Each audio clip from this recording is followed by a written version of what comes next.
Today we are going to learn the next part, that is scope of business economics.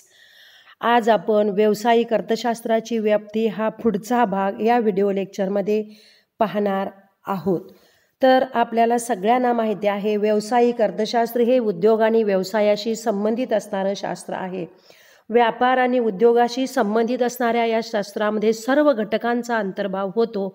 उद्योगधंद्याच्या वाढीबरोबर किंवा समाजाच्या प्रगतीबरोबर उद्योग व्यवसायाची व्याप्तीसुद्धा प्रचंड प्रमाणामध्ये वाढत आहे. अनेक त्याच्यामध्ये कांगोरे येत असताना आपल्याला दिसून येतात आणि त्यामुळं व्यावसायिक अर्थशास्त्राची व्याप्तीसुद्धा खूप मोठी आहे. तरीसुद्धा काही घटकांचा आपण अभ्यास या व्हिडिओमध्ये पाहणार आहोत. चला तर सुरुवात करूया. First, scope of business economics. व्यावसायिक अर्थशास्त्राची व्याप्ती म्हणजे व्यावसायिक अर्थशास्त्रामध्ये कोणकोणत्या घटकांचा अंतर्भाव केला जातो हा भाग व्याप्तीमध्ये अभ्यासला जातो. याच्यामध्ये साधारणपणे सगळे घटक जर बघितले तर डिमांड अनालिसिस, ज्याला आपण म्हणतो मागणीचं विश्लेषण, हा महत्त्वपूर्ण एक अभ्यास व्याप्तीमधला महत्त्वाचा घटक आहे. त्याचबरोबर दुसरा म्हणजे सप्लाय अनालिसिस, पुरवठा विश्लेषण, हा एक महत्त्वाचा घटक आहे. त्याच्यानंतर निर्णय प्रक्रिया, डिसिजन प्रोसेस, हा सुद्धा एक महत्त्वाचा घटक आहे. त्याच्यानंतर चौथा घटक म्हणजे उत्पादन विश्लेषण, ज्याला आपण प्रोडक्शन ॲनालिसिस म्हणतो, तोही एक महत्त्वाचा घटक आहे. Cost analysis, price policy, market structure, त्याशिवाय नफा, ह्या सगळ्या घटकांचा अंतर्भाव व्यावसायिक अर्थशास्त्राच्या व्याप्तीमध्ये केला जातो. आता वन बाय वन आपण बघूया. तर पहिला आहे डिमांड ॲनालिसिस. मागणीचे विश्लेषण. आता मागणीचं विश्लेषण म्हणजे काय, तर स्पेन्सर आणि सिंगलमन यांनी सांगितल्याप्रमाणे व्यावसायिक संस्था काय करत असतात, तर उत्पादक संसाधनांचे म्हणजे जे रिसोर्सेस आहेत त्या रिसोर्सेसचे उत्पादक साधनामध्ये, उपभोग्य साधनामध्ये रूपांतर करत असतात. म्हणजे इनपुटचं आउटपुटमध्ये रूपांतर करत असतात.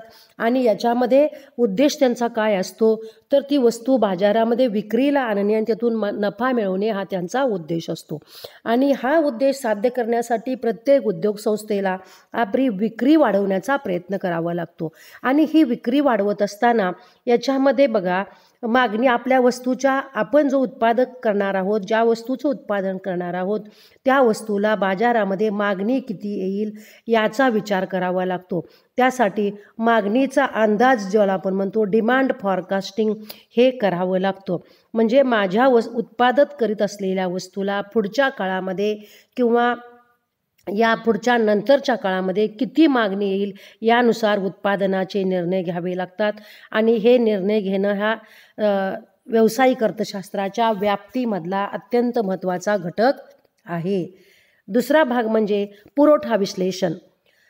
पुरवठा विश्लेषणामध्ये काय असतं, सप्लाय ॲनालिसिस ज्याला आपण म्हणतो.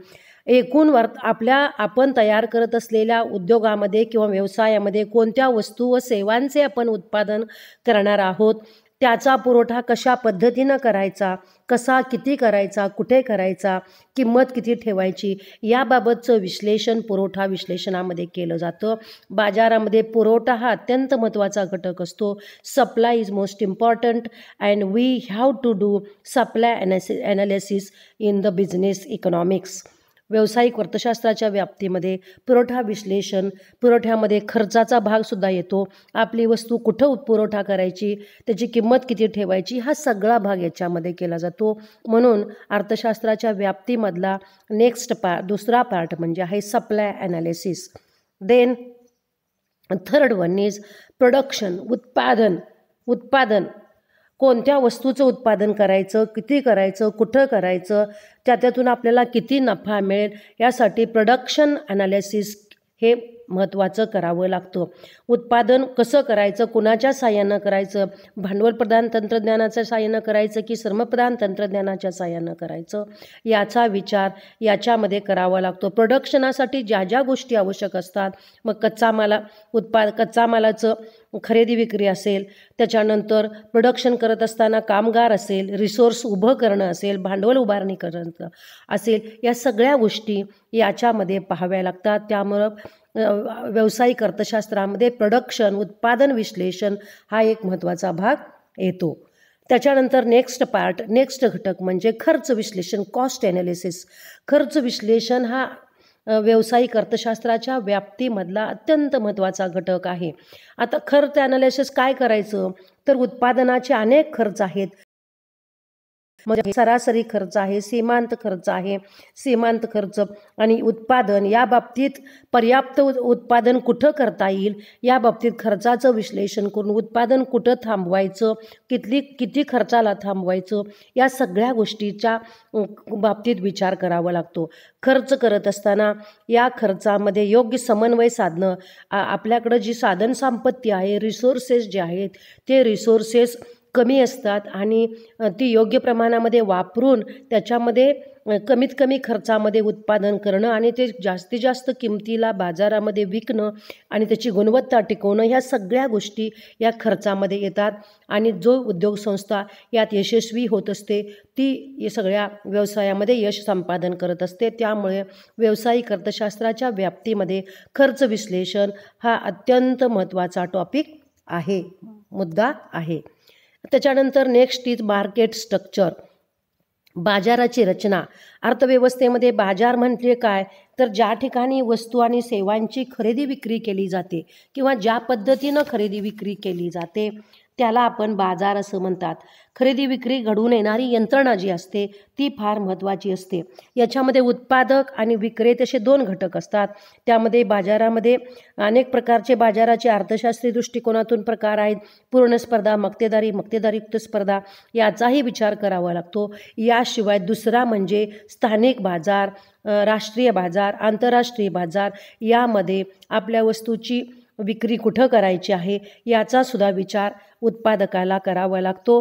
त्यामुळे market structure is most important aspect of scope of business economics.